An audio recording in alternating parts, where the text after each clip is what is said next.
Hai, perkenalkan, nama aku Asmari Syawildona Pita. Aku ingin menyampaikan sebuah cerpen hasil dari karyaku sendiri yang berjudul Cobaan Kehidupanku. Matahari bersinar menunjukkan cahayanya yang indah. Kicauan burung-burung terdengar jelas di telingaku. Letak rumahku yang berada jauh dari jalan raya dan dekat dengan hutan menyebabkan suasana rumahku terasa sejuk dan nyaman. Aku bukan dari keluarga yang kaya. Aku dari keluarga yang sederhana. Tetapi dengan kesederhanaan itu, keluargaku terasa sangat-sangat nyaman dan hangat. Hari itu adalah hari libur sekolah.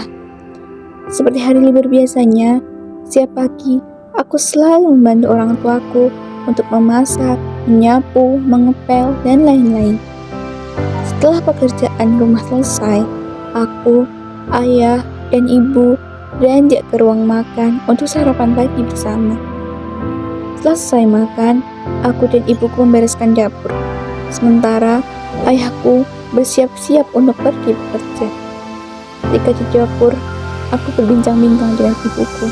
Ibuku bertanya, "Nak, nanti kalau sudah besar, cita-cita mau jadi apa?" Aku ingin menjadi seorang perawat, Bu, agar kelak aku bisa membantu orang yang sedang sakit. Masya Allah, bagus sekali nak cita-citamu. Semoga Allah mempermudahkan. Jika aku sudah besar nanti, aku mempunyai sebuah mimpi menjadi seorang perawat dengan tujuan agar aku bisa membantu menangani orang sakit. Dengan mimpi itu, aku tanamkan dalam diri untuk selalu rajin dan giat belajar. Orang tuaku pun juga sangat mensupport agar aku selalu semangat untuk belajar. Dari kecil, aku selalu diajarkan oleh ayah dan ibuku akan pentingnya belajar. Dengan rajin belajar, aku sering mendapatkan juara di setiap semester. Saat aku berbincang dengan ibu di dapur, suasananya sangat tenang dan penuh kasih sayang. Aku dan ibuku membicarakan banyak hal, tetapi seketika tubuhku seperti tersambar petir ketika ibu berkata, "Nak, kok rasanya setengah badan ibu tidak bisa digerakkan ya? Seperti ada pedang yang menusuk jantungku." "Maksud ibu bagaimana? Ibu baik-baik saja kan?" "Tidak tahu, Nak. Separuh badan ibu rasanya mati." Air mataku hampir tumpah mendengar perkataan ibu. Tapi aku mencoba kuat dan tenang agar ibu tidak ikut panik akan kondisinya yang sekarang ini. Aku mencoba untuk memapah ibu masuk ke dalam kamar dan mengambilkan segelas air putih. Aku dan ibuku menangis karena aku dan ibu tidak tahu harus berbuat apa. Hanya bisa berpasrah kepada Allah atas musibah itu. Terdengar suara isak tangisku dan ibu di telinga tanteku yang sedang berada di samping rumah. Kemudian tanteku datang. "Ada apa ini? Kenapa kalian menangis?" Aku mencoba untuk menenangkan diri dan menghapus air mata agar tidak menangis lagi. Kemudian aku berbicara pada tante. "Tante, badan setengah ibu terasa seperti mati, tidak bisa digerakkan. Ini aku sangat hancur melihat kondisi ibu yang ternyata menderita penyakit stroke. Ibuku memang memiliki riwayat darah tinggi, tetapi tidak ada yang menyangka bahwa ibu terkena stroke secara tiba-tiba tanpa adanya gejala. Ibuku langsung dilarikan ke rumah sakit. Kondisi ibuku mulai membaik setelah dibawa ke rumah sakit. Tepat 3 hari semenjak ibu dibawa ke rumah sakit, kondisi ibu kembali drop. Sebelum dibawa ke rumah sakit, kondisi ibu seperti akan pergi meninggalkan aku selamanya. Ibu sempat berpesan kepadaku, "Kejar dan raihlah mimpimu, Nak. Ibu yakin kamu pasti bisa. Doa ibu selalu bersamamu." Tangisku tidak bisa terbendung lagi.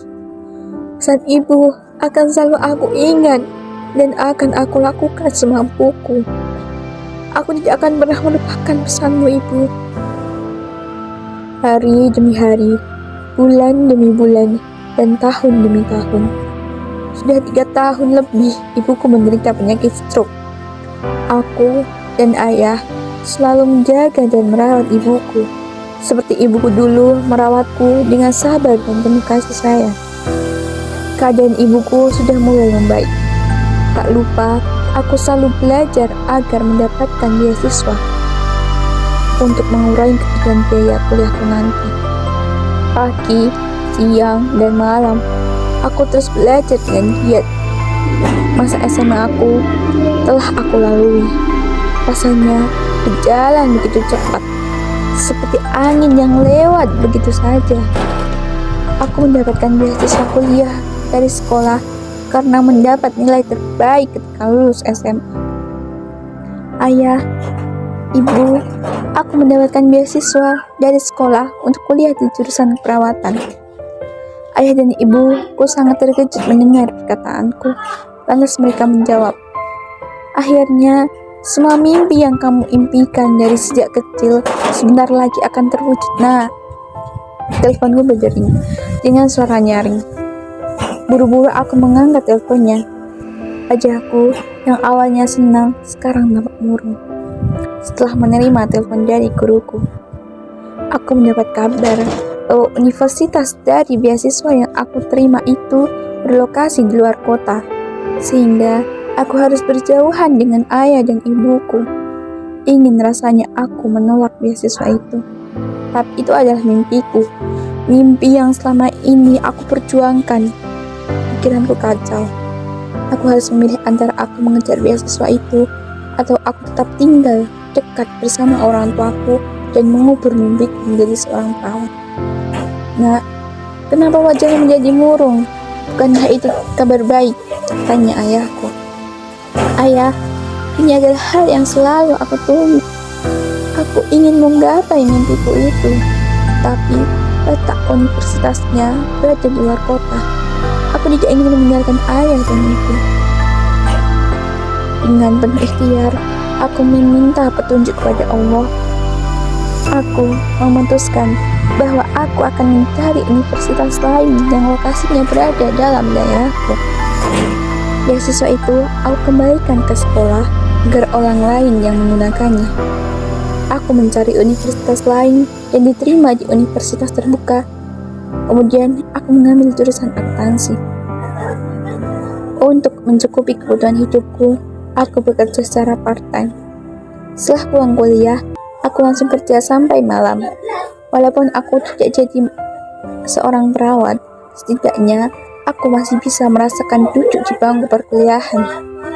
Tak terasa, 4 tahun sudah aku lalui dengan berbagai banyak masalah dan rintangan yang ada.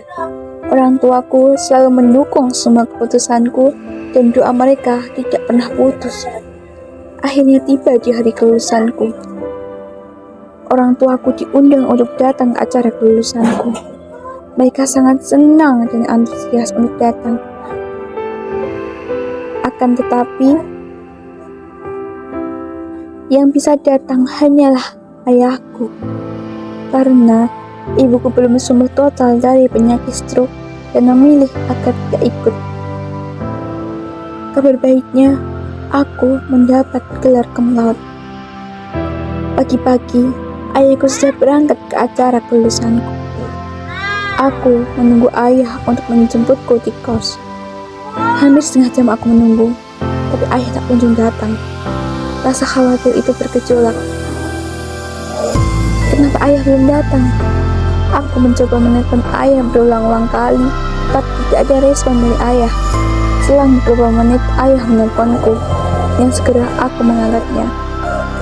"Halo, ayah. Di mana? Ayah baik-baik saja kan? Kenapa belum aku selesai bicara, ada suara perempuan yang berbicara. "Selamat pagi, ini dengan keluarga Bapak Nardi." Aku sangat terkejut. Kenapa yang berbicara itu perempuan dan menanyakan apakah aku keluarga Pak Nardi? Jelas, aku keluarganya. Aku adalah anak satu-satunya. Iya mbak, saya anaknya. Ayah saya kemana ya mbak? Kenapa HP-nya bisa sama mbak? Tanya aku.